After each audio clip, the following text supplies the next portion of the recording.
La fine di questa esperienza governativa è la fine di un'agonia.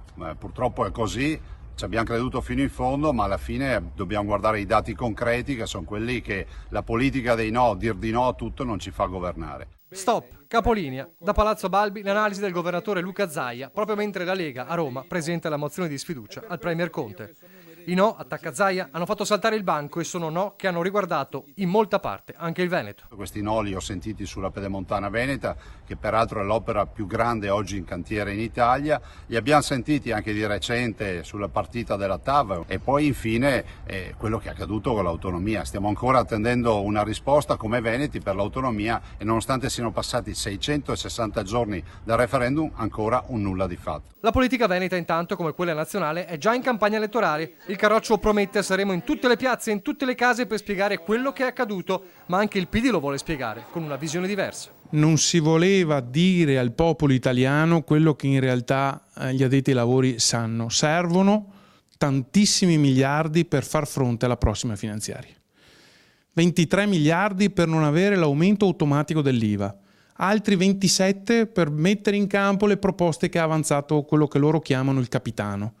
Allora sono cose che sono fuori dal mondo e che non sarebbero potute nemmeno più ottenere in deficit dall'Europa. Intanto il Movimento 5 Stelle ribolle, Di Maio sfida Salvini a portare avanti la riforma sul taglio dei parlamentari.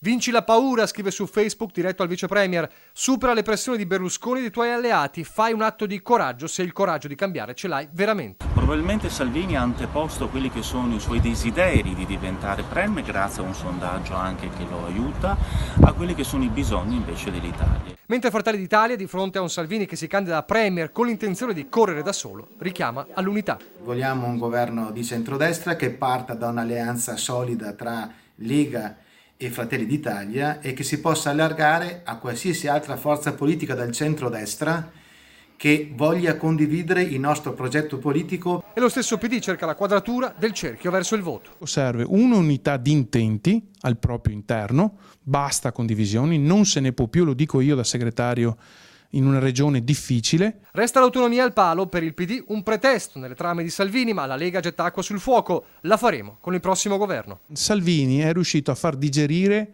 al Movimento 5 Stelle quasi tutto. Se avesse voluto far digerire anche l'autonomia per le 3 regioni che l'hanno chiesto, aveva tutti i modi per farlo. Devo essere sincero che per come si stava mettendo non mi sembrava che né il Premier Conte né Di Maio né tutta la compagine dei 5 Stelle fosse così contento di darci l'autonomia, ma soprattutto volevano darci un'autonomia anacquata.